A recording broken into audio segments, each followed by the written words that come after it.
And we start tonight with the state budget. Governor Kathy Hochul's proposed budget is a record high $227 billion this year. That's a 5% increase over the current budget, and traditionally the deadline for the state Senate and Assembly to pass it is April 1st.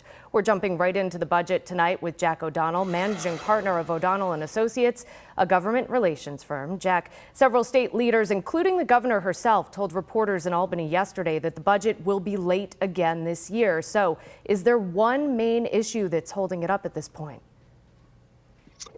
Well, so far, there are a whole host of issues that remain open in the budget, but the governor has really led off negotiations with two major issues. One is some changes to the state's bail reform, around criminal justice, as well as her proposal on housing that would allow Albany to overrule local zoning decisions. So those are the two first big issues that are not resolved.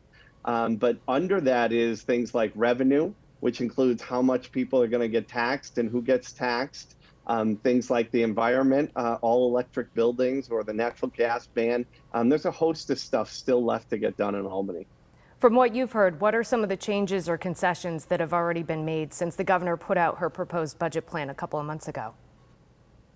Well, the reason we're going to be late is because I don't think anyone's made any serious concessions.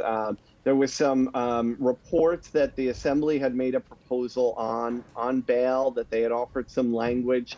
The question is whether that's actually a concession or not. Several members of the Assembly denied that it was, and reports from the governor's team are that it didn't really change anything. So while there's some reports and rumors out there, nobody's blinked so far.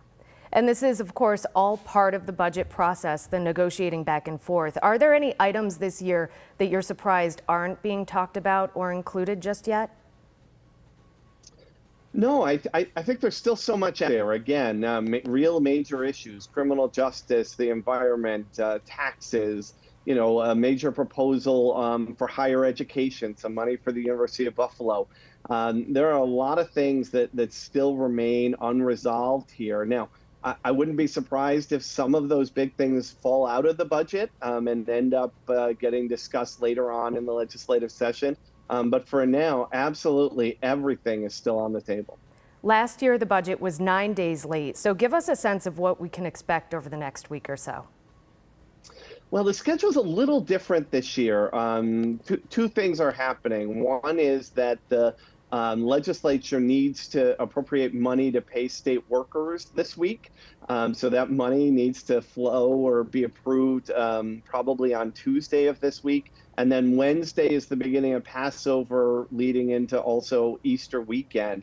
So unless there's major progress this weekend and some kind of deal on Monday, I fully expect that on Monday, the legislature will propose, or the governor will propose, a 2-week extender, which will kind of keep us at status quo, give them another 2 weeks to go home for the religious holidays, do a little work, and then come back, while at the same time making sure that the state employees are paid. There are so many pieces that of this puzzle, we just don't know how it's going to end up yet. Jack O'Donnell, managing partner of O'Donnell and Associates, thank you for joining us tonight. Thanks for having me.